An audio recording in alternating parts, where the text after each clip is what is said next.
وقال الله عز وجل في مقام آخر في بيوت أذن الله أن ترفع ويذكر فيها اسمه يسبح له فيها بالغدو والآصال.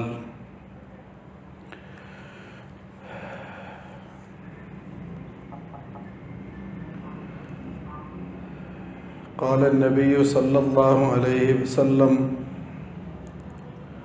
الدين النصيحة. وقال النبي صلى الله عليه وسلم: ما بين بيتي ومنبري روضة من رياض الجنة، أو كما قال عليه الصلاة والسلام: صدق الله العظيم وصدق رسوله النبي الكريم. محبت کے ساتھ ایک مرتبہ بلند آواز سے نماز والا درود شریف پڑھ لیجیے.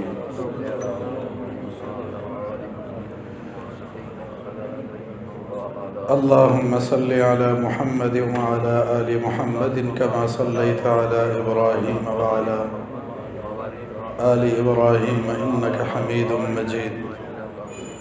اللهم بارك على محمد وعلى آل محمد كما باركت على إبراهيم وعلى آل إبراهيم إنك حميد مجيد. محترم دوستو، ہمارے آج کے جمعے کا موضوع مساجد کا احترام اور مساجد کے آداب ہیں. دنیا بھر میں جتنی بھی مسجدیں ہیں یہ سب کے سب اللہ کے گھر ہیں.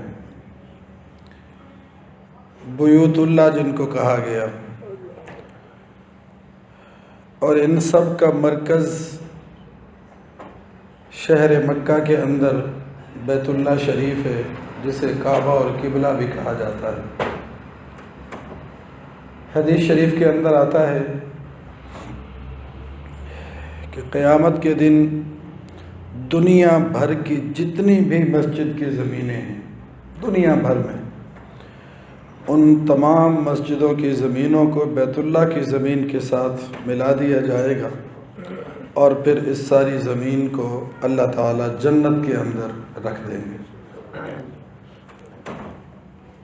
اور بعض روایات میں تو یوں آتا ہے کہ جہاں جہاں مسجد بنتی ہے اور قیامت تک بنے گی، اس جگہ کو اللہ تعالیٰ نے جنت سے ہی زمین کے اس ٹکڑے کو یہاں بھیجا ہوا ہوتا ہے، یا پھر اسی کو اللہ تعالیٰ جنت کا ٹکڑا قرار دے دیتے ہیں. بہرحال بات جہاں سے بھی سمجھے، نتیجہ یہ نکلتا ہے کہ مسجدیں یہ جنت کا ٹکڑا ہوا کرتی ہیں دنیا بھر میں جتنی بھی مسجدیں ہیں. اور پھر آقا بدری صلی اللہ علیہ وسلم نے اپنی مسجد کے کچھ حصے کے بارے میں فرمایا کہ ما بین بیتی و منبری روضۃ من ریاض الجنہ. اللہ ہم سب کو لے جائے اور بار بار لے جائے. مدینہ منورہ کے اندر جو مسجد نبوی ہے، اس کے دائیں طرف آقا مدنی صلی اللہ علیہ وسلم کا روضہ اقدس ہے، اور یہاں منبر ہے.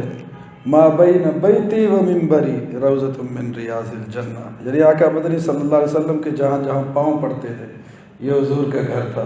امی عائشہ کا حجرہ، جہاں آج بھی حضور سوئے ہوئے ہیں، وہاں سے جب یہاں تشریف لاتے تھے، یہاں سے جب وہاں تشریف لاتے تھے، جنت میں چلتے ہوئے جاتے تھے. روضۃ من ریاض الجنہ، جنت کے باغوں میں سے ایک باغ ہے، اور وہاں پر اسی رنگ کا اور اسی قسم کا جو ہے وہ کارپٹ بچھا ہوا ہے، قالین بچھا ہوا ہے. ہم نے بھی اسی نسبت سے اپنی مسجد میں ویسی چیز بچھائی ہے کہ کچھ نہ کچھ نسبت تو ہو جائے. تو مسجد جہاں آپ بیٹھتے ہیں یہ جنت کا ٹکڑا ہے، جنت کا باغ ہے. ایک اور حدیث شریف کے اندر آتا ہے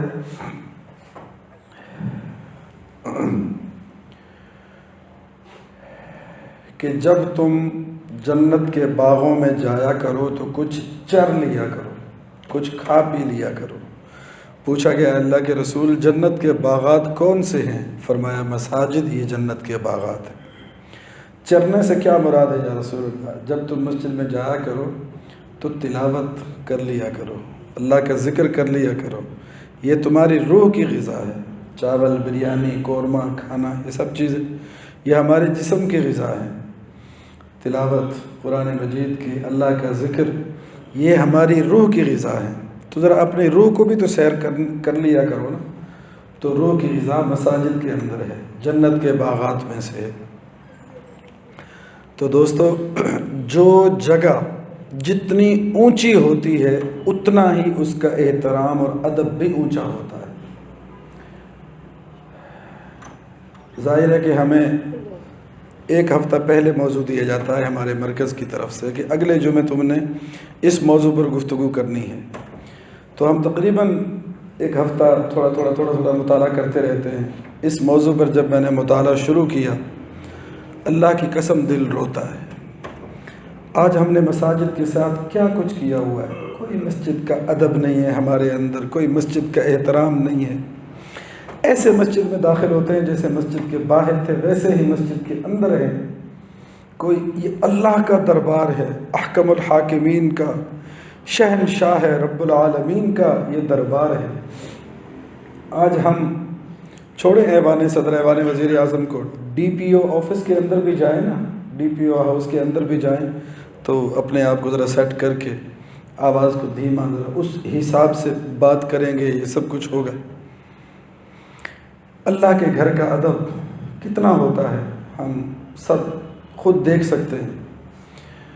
دوستو، جتنا اللہ کا ادب اور احترام کرتے ہیں اتنا ہی اللہ کے گھر کا ادب اور احترام ہونا چاہیے۔ بڑی لمبی گفتگو ہو سکتی ہے اس موضوع پر، اس موضوع کی جزیات پر بھی بڑی لمبی گفتگو ہو سکتی ہے۔ مساجد کے احترام اور آداب کے حوالے سے جتنا اللہ نے چاہا چند ایک باتیں عرض کر دی جائیں گی۔ دوستو، مسجد کو اور مسجد کے باہر کو اس میں ذرا ڈفرینس لائیں، فرق لائیں اس میں، کہ ہم جیسے مسجد کے باہر تھے ویسا ہم نے مسجد کے اندر نہیں ہونا۔ باہر ہیں، فون سن رہے ہیں، یہ بہت اونچی باتیں کر رہے ہیں، ویسے ہی مسجد کے اندر آ کر فون آ گیا تو مسجد میں شروع ہو گئے۔ باہر اور اندر کا کوئی فرق نہیں ہے۔ اللہ کے گھر میں کھڑے ہو کر کیا کوئی موت تو نہیں پڑ جاتی؟ کاٹ دیں کال، کوئی بڑا مسئلہ نہیں ہے۔ کوئی وائس میسج آ گیا، چھوڑ دیں، کوئی بڑا مسئلہ نہیں ہے۔ اللہ کے گھر سے باہر نکل کر ہم اس کو وہ کر لیں۔ موبائل کی نحوست، موبائل کی لعنت، موبائل کا غلط استعمال، مساجد عام بات نہیں کر رہا، ویسے بھی ایک یہ بہت بڑی آزمائش اور فتنہ بن چکا ہے بڑا موبائل، لیکن مسجد کے اندر بھی ایک یہ بہت بڑی دل دکھانے والی اور زخمی کرنے والی بات ہے۔ اس پر جتنا ہم روئیں وہ رونا ہمارا حق بنتا ہے۔ اللہ کے گھر کا ادب، اس پر گھنٹوں گفتگو کی جا سکتی ہے کہ مسجد کے اندر موبائل کے حوالے سے کتنی تکلیف ہوتی ہے، لیکن سارے ہمارے مسلمان بھائی ہیں، کتنا ہم ٹوکیں، کتنا ہم روکیں، ادب کے ساتھ، احترام کے ساتھ بتاتے ہیں، پھر بھی لوگ باز نہیں آتے۔ اللہ کی ذات کا استحضار نہیں ہے نا، اللہ کا ادب، اللہ کا احترام، پھر اللہ کے گھر کا ادب، اللہ کے گھر کا احترام وہ کہاں سے آئے گا؟ آج ہم کسی چھوٹے سے بچے کے سامنے گناہ کرتے ہوئے شرماتے ہیں، رب کے سامنے گناہ کرتے ہوئے نہیں شرماتے۔ اللہ کا ادب نہیں ہے، اللہ کا احترام نہیں ہے، تو پھر اللہ کے گھر کا احترام کیسے ہوگا؟ بہرحال شروع کرتے ہیں بات کو۔ دوستو، مساجد کے احترام اور ادب میں سب سے پہلی بات یہ ہے کہ جیسے ہی ہم مسجد میں داخل ہوں، دایاں پاؤں نکال کر جوتے کے اوپر رکھیں، بایاں پاؤں نکالیں جوتے سے، دایاں پاؤں مسجد کے اندر داخل ہوں دائیں پاؤں کے ساتھ، اور یہ اپنے ذہن کے اوپر یہ بات سوار کر لیں، جس طرح ایک بات سوار کر لی جاتی ہے نا، یہ سوار کر لیں کہ اب میں مسجد کے اندر داخل ہو رہا ہوں، جنت کے باغ میں داخل ہو رہا ہوں، اللہ کے دربار میں داخل ہو رہا ہوں، اللہ کے گھر میں داخل ہو رہا ہوں۔ اپنے اوپر ایک کپ کپی نہ ہو سکے کوئی بات نہیں، مصنوعی کپ کپی طاری کر لیں، مصنوعی ایک چیز سوار کر لیں، میں اللہ کے گھر میں جا رہا ہوں، میں نے ادب اور احترام کے ساتھ رہنا ہے، اونچی آواز میں کسی سے بات نہیں کرنی، یعنی یہ اپنے ذہن کے اوپر سوار کرنے والی بات ہے۔ مسجد کے اندر جیسے ہی داخل ہوں، دایاں پاؤں مسجد کے اندر رکھا، دعا پڑھ لی، بسم اللہ والصلاۃ والسلام علی رسول اللہ اللہم افتح لی ابواب رحمتک، اے اللہ میرے لیے اپنی رحمت کے دروازے کھول دیجیے۔ کھل گئے آپ کے لیے رحمت کے دروازے، اللہ کے نبی نے فرما دیا تو بس کھل گئے، اللہم افتح لی ابواب رحمتک۔ دوسرا کام جو کرنا ہے وہ ہم نے کرنا ہے کہ اعتکاف کی نیت کر لینی ہے۔ اعتکاف کی نیت کرنے کے لیے الفاظ اعتکاف کی ادا کرنا ضروری نہیں ہے، نہ عربی میں اور نہ ہی اردو میں، اپنی زبان میں کوئی ضروری نہیں ہے۔ صرف نیت کر لیں کہ مسجد میں جتنی دیر رہوں گا یہ میرا اعتکاف ہوگا، نفلی اعتکاف۔ اگر زبان سے کہہ بھی دیں نویت الاعتکاف ما دمت فی ھذا المسجد، تب بھی کوئی حرج نہیں ہے، اپنی زبان میں کہہ دیں تب بھی کوئی حرج نہیں ہے، لیکن اس کو ضروری نہ سمجھا جائے۔ کچھ چیزیں ایسی ہوتی ہیں جن کو ہم ضروری سمجھ لیتے ہیں، اس کو شریعت کا جو ہے وہ ہم لازمی حصہ سمجھ لیتے ہیں، پھر کبھی چھوٹ جائیں تو پریشان ہو جاتے ہیں۔ یاد رکھیں شریعت کا جو حکم جہاں پر اللہ نے کہا ہے وہیں پر ہم اس کو وہ درجہ دیں گے۔ تو نیت کرنا، چاہے نماز کی ہو چاہے اعتکاف کی ہو، کوئی بھی نیت ہو، صرف دل میں ارادہ کر لینے کا نام ہی نیت ہوتی ہے۔ میں جمعے کے 2 فرض امام کے پیچھے پڑھ رہا ہوں، یہ نیت کر لینا کافی ہے دل میں، دماغ میں، زبان سے الفاظ دہرانا بھی ضروری نہیں ہے۔ بعض لوگ یوں کر کے کھڑے رہیں گے، جب تک نیت کے الفاظ پورے نہیں کریں گے تب تک وہ ہاتھ نہیں باندھیں گے، تو یہ ضروری نہیں ہے دوستو۔ وقت ہو کہہ بھی لیں، لیکن اس کو ضروری سمجھنا یہ پھر بہت آگے افراط اور تفرید والا معاملہ آ جاتا ہے۔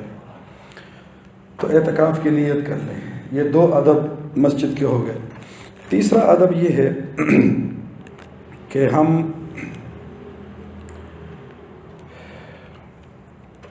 پہلی صف کو حاصل کرنے کی کوشش کریں۔ جیسے ہی ہم مسجد میں داخل ہو گئے، وضو کا، واش روم کا میں نے نہیں عرض کیا، اس لیے کہ کہیں بھی فقہائے کرام نے یہ نہیں لکھا کہ مسجد میں داخل ہو کر واش روم کریں، وضو کریں، اس طرح کریں، اس طرح، یہ کانسیپٹ نہیں ہے۔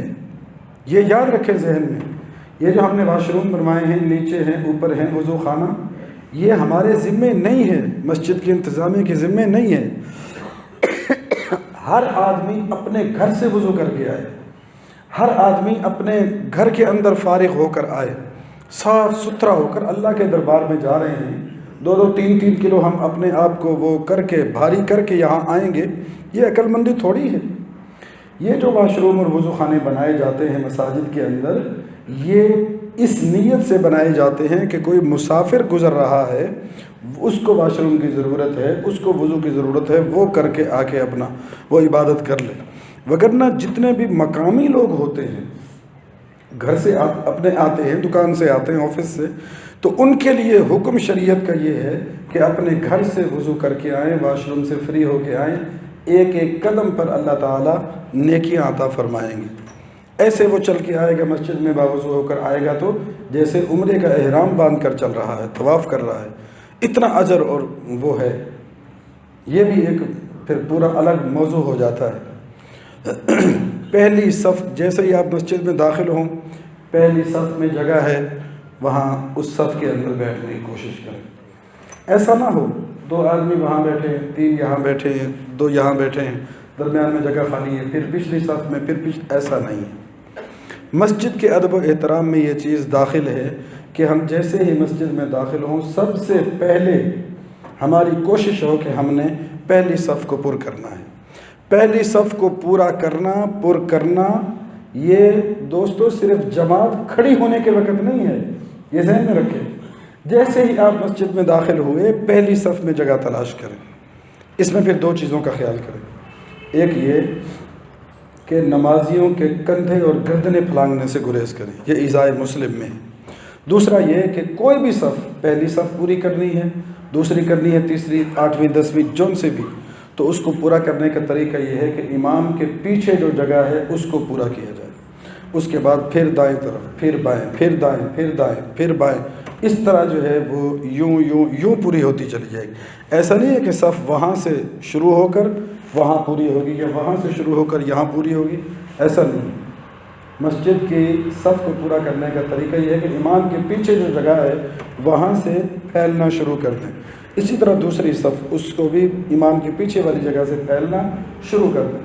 اس طرح صف کو پہلی صف کے اندر وہ ہم نے جگہ لینے کی کوشش کرنی ہے. اگلا ادب مسجد کا یہ ہے کہ ہم مسجد کے اندر داخل ہو گئے، پہلی صف میں جگہ مل گئی، دوسری میں، تیسری میں، جہاں بھی مل گئی. اب تقریباً ہر مسجد کے اندر یہ چیز لگی ہوئی ہوتی ہے، گھڑی لگی ہوئی ہوتی ہے، اور ظہر کی نماز کا کون سا ٹائم ہے، عصر کا کون سا ہے، عشاء کا.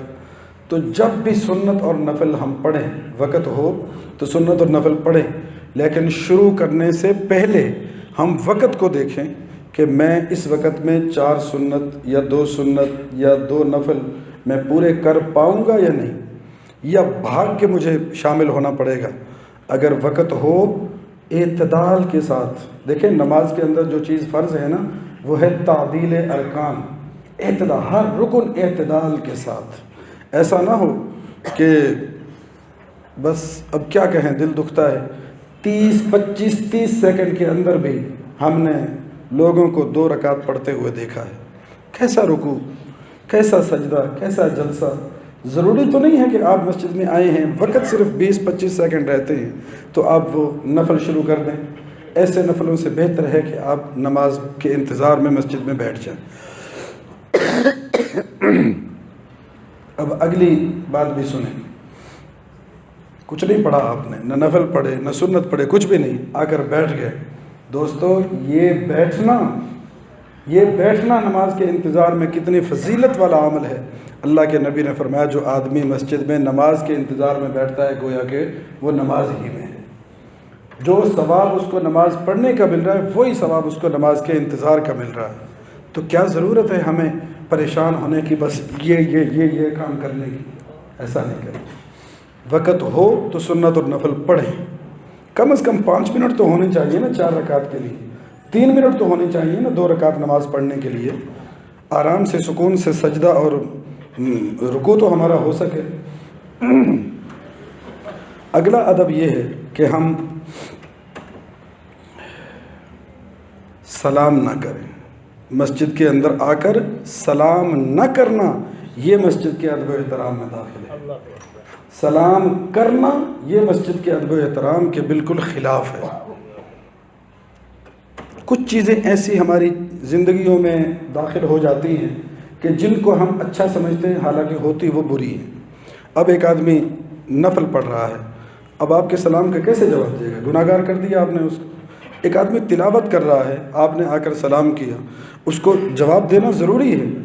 اب آپ نے اس کی تلاوت میں خلل ڈال دیا، 2-3-4 آدمیوں نے سلام کر لیا، اس کی تو گئی نا تلاوت. وہ کسی وظیفے میں لگا ہوا ہے، اللہ کا ذکر کر رہا ہے، آپ نے سلام کیا، اس کی وہ عبادت کے اندر کرکراپن آ گیا.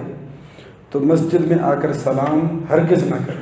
ہاں آپ کا کوئی جاننے والا ہے، آپ قریب آ جائیں، اس سے کوئی کام ہے، وہاں آ کر اتنی آہستہ آواز سے سلام کریں کہ صرف وہی بندہ سنے جس کو آپ سنانا چاہتے ہیں یا جس کو سلام کرنا چاہتے ہیں، بس اتنی آواز میں اس کو آپ سلام کریں. وگرنہ عام روٹین میں جس طرح کوئی مل جاتے ہیں، مسجد میں آ کر السلام علیکم نہ کہا جائے. مسجد میں جب آپ آ گئے، وقت کو دیکھ لیا، تو سب سے بہترین چیز وقت کو کارآمد بنانے کی یہ ہے کہ تلاوت شروع کر دیں، ذکر کا اہتمام کر لیں. لیکن تلاوت اور ذکر کرنے میں بھی اس بات کا خیال رکھیں کہ میری اس تلاوت کی وجہ سے، یعنی اونچی آواز سے آہستہ تلاوت کر رہے ہیں پھر تو کسی کو کوئی مسئلہ نہیں ہے. اونچی آواز میں تلاوت کرنے سے اگر دوسرے لوگ پریشان ہو سکتے ہیں تو پھر آہستہ آواز میں تلاوت کریں. ایسی جگہ پر بیٹھیں جہاں گزرنے کی وہ کسی کو پریشانی نہ ہو، راستے کے اندر نہ بیٹھیں. اب مثال کے طور پر وہیں سے قرآن اٹھایا اور وہیں پر بیٹھ گئے تو گزرنے کے اندر مشکل ہوگی. ایسی جگہ پر بیٹھے جہاں کسی کو آنے جانے میں کسی قسم کی کوئی مشکل اور پریشانی نہ ہو. قرآن مجید کی جو آیت میں نے تمہید کے اندر پڑھی، سورہ نور کی آیت نمبر 36 ہے، اس میں مسجدوں کا مقصد بتایا گیا. فی بیوت اذن اللہ ان ترفع فیہ، اللہ کے حکم کو، اللہ کے نام کو، اللہ کے کلام کو، اللہ کے احکام کو بلند کیا جائے. ہمارے گھر کے اندر ہماری مرضی چلتی ہے، اللہ کے گھر کے اندر اللہ کے احکام کو بلند کرنا پڑے گا۔ اللہ کے نام کا ذکر، یہ جب ہم نماز پڑھتے ہیں نا، بنیادی طور پر جو ہے نا دوستو، مسجد کا مقصد کیا ہے؟ ایک لفظ میں اگر بتاؤں، مسجد صرف اور صرف با جماعت نماز پڑھنے کے لیے بنائی گئی ہے۔ ورنہ حدیث شریف کے اندر کیا آتا ہے؟ کل عصر کی نماز میں ہم نے جو تعلیم کی تھی، اس میں حضور نے فرمایا کہ مجھے 5 خصوصیات ایسی دی گئی ہیں جو پہلے کسی کو نہیں دی گئی۔ اس میں ایک خصوصیت یہ ہے کہ پوری کی پوری زمین میرے لیے سجدہ گاہ بنا دی گئی۔ نماز تو ہم کہیں بھی پڑھ سکتے ہیں، گھر میں پڑھ سکتے ہیں، روڈ پہ پڑھ سکتے ہیں، پہاڑ پہ، جہاں مرضی پڑھ لیں، ہماری نماز ہو جائے گی۔ اس کے لیے کسی عبادت گاہ یا بلڈنگ کا ہونا ضروری نہیں ہے۔ یہ جو مسجد بنائی جاتی ہے، با جماعت نماز پڑھنے کے لیے بنائی جاتی ہے، با جماعت نماز پڑھنے کے لیے۔ اور لوگ کیا سمجھتے ہیں؟ مثال کے طور پر ہمارا خادم مسجد کا دروازہ بند کر رہا ہے، گھنٹے کے بعد، آدھے گھنٹے کے بعد، یا جو بھی ٹائم ہے، تو لوگ الجھنا شروع کر دیتے ہیں، مسجد کس لیے بنائی ہوئی ہے؟ پھر مسجد با جماعت نماز پڑھنے کے لیے بنائی گئی ہے، وقتے بے وقتے لوگوں کے لیے مسجد نہیں بنائی گئی۔ اس کو اپنے جاگیر نہیں سمجھنی، نہ کوئی جاگیر سمجھتا ہے اپنی، لیکن نظام کو چلانے کے لیے، ڈسپلن کو ٹھیک کرنے کے لیے وقت کا آپ کو اندازہ نہیں ہے۔ آپ کہیں بھی کسی بھی آفس کے اندر جائیں، کسی بھی ڈپارٹمنٹ کے اندر جائیں، وقت کا خیال رکھیں گے یا نہیں رکھیں گے؟ یہ اللہ اکبر کہہ کر، اذان دے کر جو تمہیں بلایا جا رہا ہے، اپنے گاہکوں کے اندر لگے ہوئے ہو، اپنے کسٹمر کو ڈیل کرنے میں لگے ہوئے ہو، اپنے مہمانوں کے ساتھ گپے لگا رہے ہو، جماعت کی کوئی پرواہ نہیں ہے، بے وقت آ کر مسجد کے اندر نماز پڑھنا، یہ کہاں کی عقل مندی ہے؟ مسجد با جماعت نماز ادا کرنے کے لیے بنائی گئی ہے۔ یہ مسئلہ شریعت کا ہے، اپنے ذہنوں کے اندر بٹھا لیں۔ اور دوستو ہمیشہ یہ ذہن میں رکھیں کہ جب بھی اللہ کی پکار، دیکھیں بات کہیں سے کہیں چلی گئی، میں یہ بتانا چاہتا تھا کہ مسجد میں اللہ کا ذکر، اللہ کا احکام، اللہ کے نام بلند کیے جائے۔ اب جب ہم نماز پڑھتے ہیں، اللہ اکبر، ٹھیک ہے، پھر رکوع میں گئے تو کیا کہا؟ اللہ اکبر، پھر سجدے میں گئے تو کیا کہا؟ اللہ۔ یہ کس کی بڑائی بیان ہو رہی ہے؟ یہ کس کی بڑائی بیان ہو رہی ہے؟ فی بیوت اذن اللہ ان ترفع فی، اللہ کا نام بلند کیا جائے۔ اللہ اکبر کے ذریعے سے اللہ کا نام بلند نہیں ہوگا تو کس ذریعے سے ہوگا؟ وَيُذْكَرَ فِيهَا اسْمُهُ يُسَبِّحُ لَهُ فِيهَا بِالْغُدُوِّ وَالْآصَالِ۔ 5 مرتبہ جب ہم پابندی کے ساتھ مسجد کے اندر آ کر نماز پڑھیں گے، خدا کی قسم فرشتے بھی پر بچھائیں گے۔ اللہ کے نبی صلی اللہ علیہ وسلم نے کیا فرمایا کہ جس کو تم دیکھ لو کہ مسجد میں کثرت کے ساتھ آتا جاتا ہے، اس کے ایمان کی گواہی دے دو، اس کے ایماندار ہونے کی گواہی دے دو۔ کتنی بڑی بات ہے، کتنی بڑی بات۔ تو مسجد کے اندر آئیں، مسجد کے اندر آ کر اللہ کی عبادت کریں، اور اسی طرح مسجد کے احترام کو بھی ملحوظ خاطر رکھیں۔ موبائل کے حوالے سے میں نے پہلے عرض کر دیا کہ موبائل کی تکلیف ایک مستقل تکلیف ہے، تو اس کا طریقہ کیا ہے؟ میں نے آپ کو عرض کیا کہ جیسے ہی آپ مسجد میں داخل ہو رہے ہیں، یہ چیز اپنے ذہن پر سوار کر لیں کہ میں اللہ کے دربار میں جا رہا ہوں، اللہ کے گھر جا رہا ہوں۔ ہر ایسی چیز، ہر ایسی حرکت جو اللہ کے گھر کے ادب کے خلاف ہوگی، مجھ سے نہ ہو جائے۔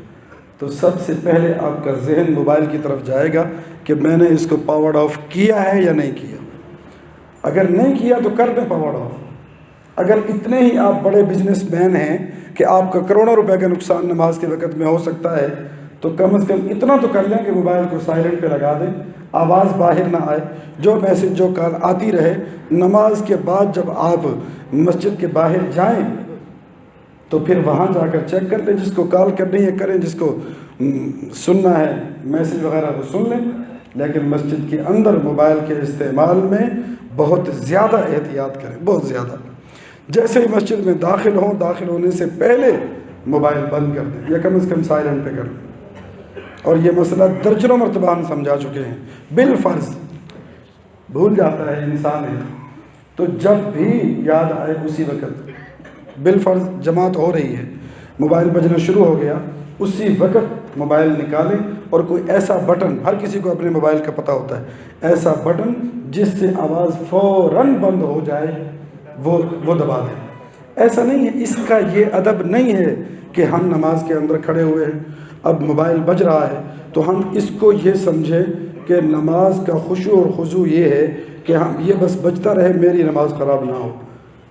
پوری مسجد کے سینکڑوں نمازیوں کی نماز آپ کے موبائل کی آواز کی وجہ سے خراب ہو رہی ہے، چاہے تلاوت لگی ہوئی ہے، چاہے نعت لگی ہوئی ہے، چاہے کچھ بھی لگا ہوا ہے، سب لوگ اس طرف متوجہ ہو جائیں گے۔ ہم وہ اس دور کے لوگ نہیں ہیں کہ جب ہم اللہ اکبر کہہ کر یہ ہاتھ باندھیں گے تو پھر پوری دنیا سے ہم کٹ کر جو ہے وہ ادھر ادھر ہو جائیں گے۔ ہم وہ لوگ نہیں ہیں۔ کوئی تھوڑی سی، یہ تو شیطان تو ہمارا کھلا دشمن ہے، ان الشیطان لکم عدو مبین، ہمارے اماں ابا کا کھلا دشمن تھا تو ہمارا بھی۔ وہ تو مسجد میں جتنے خیالات لاتا ہے نا تو بس، اور کسی کا موبائل بج بھی پڑے نا تو اس کو گھور گھور کرنے دیں، اس کو سمجھانا، نظر انداز کر دیں، بس ممبر سے جو سمجھا دیا گیا احترام کے ساتھ، عزت کے ساتھ اس کو کافی سمجھیں، الجھیں نہیں۔ پہلے ایک آواز تھی، جب آپ الجھیں گے وہ کہے گا یہ تو وہ تو ہوا ہے، ایسا کئی مرتبہ ایسا ہوا ہے، تو الجھیں نہیں، بس اس کو اس کے حال پہ چھوڑ دیں، اللہ ہی اس کو ہدایت دے۔ نہیں، اگر آپ الجھیں گے تو دو آوازیں ہو جائیں، تیسرا پھر آپ دونوں کو خاموش کرانے کے لیے وہ ہوگا، تین آوازیں ہو جائیں گی۔ مسجد کے اندر شور شرابہ کرنا یہ قیامت کی نشانیوں میں سے، قیامت کی نشانیوں میں سے ایک نشانی ہے مسجد کے اندر شور شرابہ، اور یہ موبائل کا شور شرابہ یہ تو اور زیادہ بہت آگے بڑھا ہوا ہے۔ تو دوستو، یہ چند ایک گزارشات تھی مسجد کے ادب و احترام کے حوالے سے۔ اللہ ہم سب کو اپنے گھروں کا ادب اور احترام ویسے کرنے کی توفیق نصیب فرما دے جس طرح حق ہے۔ وآخر دعوانا ان الحمد للہ۔